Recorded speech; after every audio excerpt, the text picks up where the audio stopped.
Hello everyone, मैं हूं मोहम्मद रफीक। आज हम सीखने वाले हैं ऑक्सीडेशन नंबर के बारे में। ठीक है। सबसे पहले हम ये जान लेते हैं कि व्हाट इज ऑक्सीडेशन नंबर, यानी कि ऑक्सीडेशन नंबर किसे कहते हैं।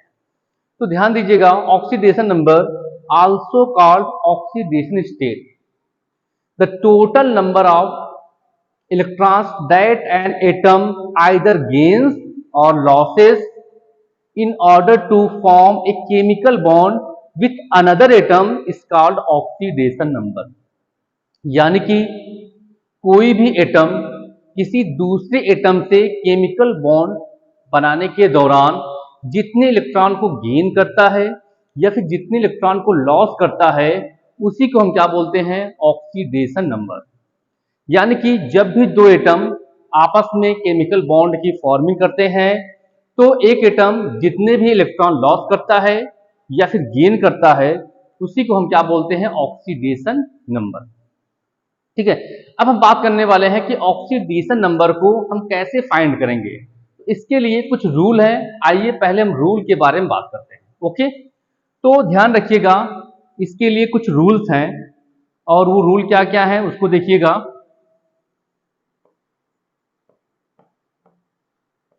तो रूल नंबर 1 हमारा क्या है, किसी भी कंपाउंड का ऑक्सीडेशन नंबर कितना होता है, 0। अगर आपको कोई कंपाउंड दिया गया है तो कंपाउंड का ऑक्सीडेशन नंबर कितना होने वाला है, 0। फॉर एग्जांपल, जैसे कि दिया गया है H2SO4, तो H2SO4 एक कंपाउंड है, इसलिए इसकी ऑक्सीडेशन नंबर कितना होने वाला है, 0।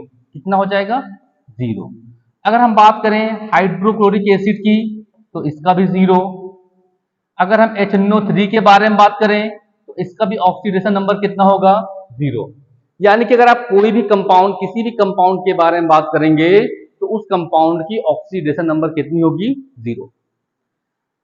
सेकेंड रूल क्या है, अगर आप बात करें किसी मॉलिक्यूल की, अगर आप किसी भी एलिमेंट के मॉलिक्यूल के बारे में बात करेंगे तो उसका भी ऑक्सीडेशन नंबर कितना होने वाला है, 0। हाँ, मॉलिक्यूल्स का भी ऑक्सीडेशन नंबर 0 होता है। जैसे हम लोगों ने लिया Cl2, तो इसका ऑक्सीडेशन नंबर कितना हो जाएगा, 0। अगर आपने Br2 लिया तो इसका भी ऑक्सीडेशन नंबर कितना होगा, 0। अगर आपने O2 ले लिया तब भी पर ऑक्सीडेशन नंबर कितना होगा, 0 होगा। यानी कोई भी एलिमेंट अगर मॉलिक्यूल फॉर्म में है तो उसका ऑक्सीडेशन नंबर 0 ही होगा।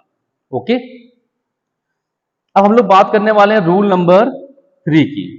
अगर हम बात करें किसकी, नोबल गैस एलिमेंट की, नोबल गैस एलिमेंट के बारे में बात करेंगे तो नोबल गैस एलिमेंट का भी ऑक्सीडेशन नंबर कितना होता है, 0। नोबल गैस एलिमेंट क्या होते हैं, ध्यान रखिएगा, पीरियोडिक टेबल के 0 ग्रुप में या फिर 8 ग्रुप में जो एलिमेंट्स रखे गए हैं उन्हें क्या बोलते हैं, नोबल गैस एलिमेंट।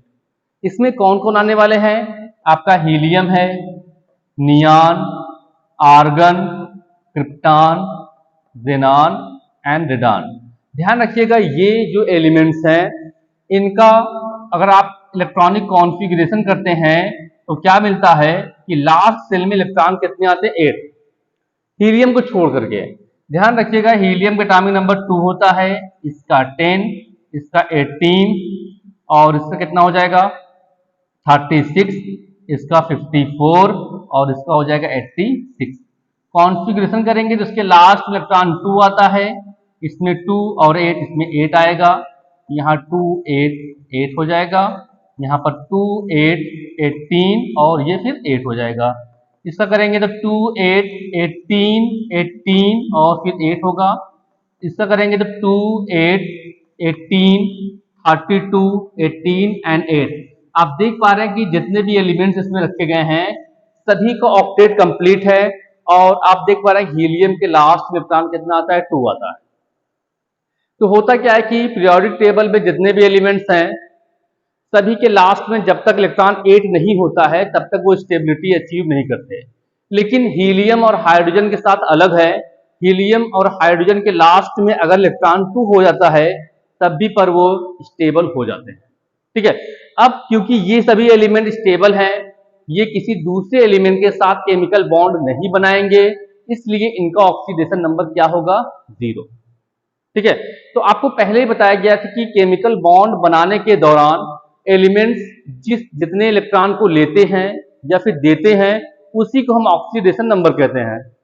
आप देख पा रहे हैं कि जो नोबल गैस एलिमेंट्स हैं इनका ऑक्टेट पहले से कंप्लीट है, यानी कि यह ना तो इलेक्ट्रॉन को लेंगे और ना ही इलेक्ट्रॉन को देंगे। ठीक है, इसलिए इनका ऑक्सीडेशन नंबर कितना होगा? 0। ओके, अब हम बात करने वाले हैं रूल नंबर 5 की। अब हम बात करेंगे इसकी आयन की। तो ध्यान रखिएगा, आयंस का जो ऑक्सीडेशन नंबर होता है वो डिपेंड करता है किस पर? चार्ज पर। ठीक है, जितना भी चार्ज होगा वही क्या हो जाएगा? उसका ऑक्सीडेशन नंबर। ठीक है, जैसे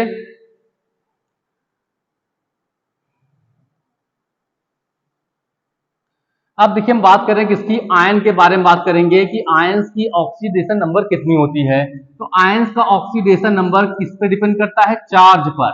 उस आयन पर जितना भी चार्ज होगा उसी को हम क्या बोलने वाले हैं? उसका ऑक्सीडेशन नंबर। जैसे अब अगर आपको मिल गया Na+, तो ऑक्सीडेशन नंबर कितना हो जाएगा? +1। अगर हम बात करें Cl- की तो -1। अगर Mg2+ के बारे में बात करेंगे तो +2। O2- के बारे में बात करेंगे तो -2। Al3+ लिए तो +3। यानी कि किसी भी आयन के ऊपर जितना भी चार्ज रहेगा उसी को हम क्या बोलते हैं? उसका ऑक्सीडेशन नंबर। ओके, अब उसके बाद हम बात करने वाले हैं किसकी? रूल नंबर 5 की। तो ध्यान रखिएगा कि फर्स्ट ए ग्रुप के जो एलिमेंट हैं, ठीक है, फर्स्ट ए ग्रुप के जो एलिमेंट हैं उसका ऑक्सीडेशन नंबर कितना होता है? +1।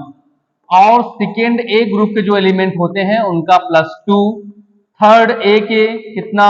+3।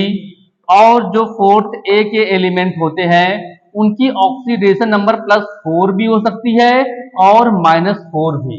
ध्यान रखिएगा, फोर्थ ए ग्रुप के जो एलिमेंट हैं जैसे कार्बन, सिलिकॉन, तो इनका जो ऑक्सीडेशन नंबर है वो -+4 हो सकती है। ओके, उसके बाद हम बात करेंगे किसकी? फिफ्थ ए के बारे में बात करेंगे तो कितना होगा? -3। सिक्स्थ ए के बारे में बात करेंगे तो -2। सेवेंथ ए के बारे में बात करेंगे तो -1 होगी। और एट्थ ए के बारे में हम लोगों ने पहले नोबल गैस एलिमेंट में बात कर लिया है। ठीक है, तो ये कुछ रूल थे। इन रूल को यूज करते हुए हम किसी भी कंपाउंड में किसी भी एलिमेंट का ऑक्सीडेशन नंबर निकाल सकते हैं। तो एक बार फिर से रूल को रिवाइज करते हैं। रूल हमारा क्या है कि किसी भी कंपाउंड्स का ऑक्सीडेशन नंबर क्या होता है? 0 होता है। ठीक है, तो रूल नंबर 1 को यहां फिर से लिखते हैं। कंपाउंड का ऑक्सीडेशन नंबर कितना हो जाएगा? 0। मॉलिक्यूल के बारे में बात करेंगे तो उसका भी कितना होगा? 0। आयन के बारे में बात करेंगे तो वो किसके इक्वल होगा? चार्ज के इक्वल हो जाएगा। और नोबल गैस एलिमेंट के बारे में बात करेंगे तो 0 होगा। ठीक है, और उसके बाद फर्स्ट ए का कितना हो जाएगा? +1। सेकेंड ए का कितना हो जाएगा? +2। थर्ड ए का क्या हो जाएगा? +3। फोर्थ ए का +-4। फिफ्थ ए का -3। सिक्स ए का -2। सेवेंथ ए का क्या हो जाएगा? -1। अगर आप एट्थ ए का कोई एलिमेंट मिल रहा है तो कितना होता है? 0 होता है। ठीक है, तो ये था ऑक्सीडेशन नंबर निकालने का रूल। अभी हम कुछ एग्जांपल लेके इसकी प्रैक्टिस करते हैं। ओके, तो हम लोगों ने सबसे पहले क्या लिया? H2SO4 लिया। क्या ले लिया? H2SO4। और हमको H2SO4 में सल्फर का ऑक्सीडेशन नंबर फाइंड करना है। ओके, अच्छा, तो हमको अच्छे से पता है कि हाइड्रोजन को फर्स्ट ए ग्रुप में रखा गया है और जो फर्स्ट ए ग्रुप के एलिमेंट होते हैं उनका ऑक्सीडेशन नंबर कितना होता है? +1। चलिए सॉल्व करते हैं इसको। तो किसी भी कंपाउंड का ऑक्सीडेशन नंबर कितना हो जाएगा? 0। ओके, अब क्या होगा? हाइड्रोजन के लिए +1 लेंगे, इंटू कितना कर देंगे? 2। ठीक है, अभी यहां पे प्लस करेंगे। सल्फर की ऑक्सीडेशन नंबर हमको फाइंड करना है तो यहां हमने S लिख दिया।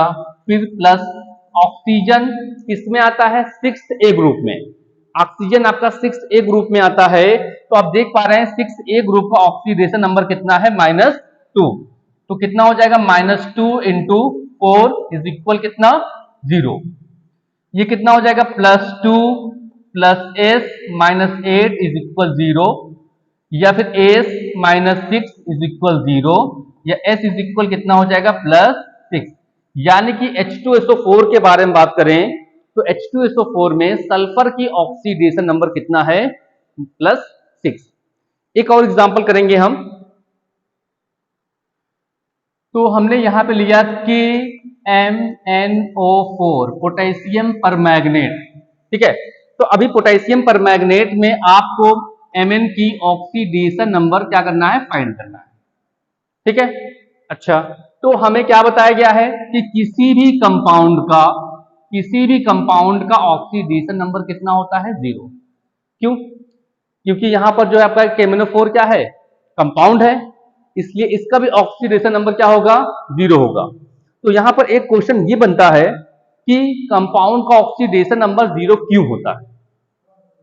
तो आपको बता दें कि कंपाउंड में जितने भी एटम्स होते हैं सभी एक दूसरे से केमिकल बॉन्ड द्वारा जुड़ चुके होते हैं, और उनका जो भी वैलेंसी होती है सभी क्या होती है, न्यूट्रलाइज हो चुकी होती है, यानी कि सभी एटम का ऑक्टेट कंप्लीट हो चुका होता है। इसलिए इसका ऑक्सीडेशन नंबर क्या होगा 0। ओके, तो अभी KMnO4 का ऑक्सीडेशन नंबर क्या हो जाएगा 0, ठीक। तो अब क्या करेंगे, पोटेशियम फर्स्ट ए ग्रुप का है इसलिए +1 हो गया। Mn का हमको निकालना है तो Mn को लिखिए उसी फॉर्म में, प्लस ऑक्सीजन का होता है -2 बट है कितना 4 से मल्टीप्लाई करके 0 कर देंगे, तो +1 प्लस Mn -8 इज इक्वल 0, या फिर Mn -7 इज इक्वल 0, या फिर Mn कितना हो जाएगा +7। इस तरीके से हम लोगों ने KMnO4 में Mn की ऑक्सीडेशन नंबर को फाइंड किया।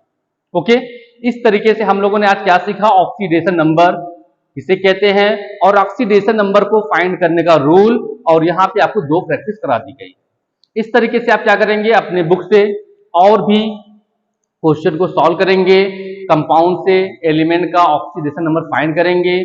अगर आपको कोई भी प्रॉब्लम होती है तो आप पर्सनली मुझसे कांटेक्ट कर सकते हैं, या फिर आप इस वीडियो में जो है कमेंट कर सकते हैं, अपने क्वेश्चन को पुट कर सकते हैं। ओके।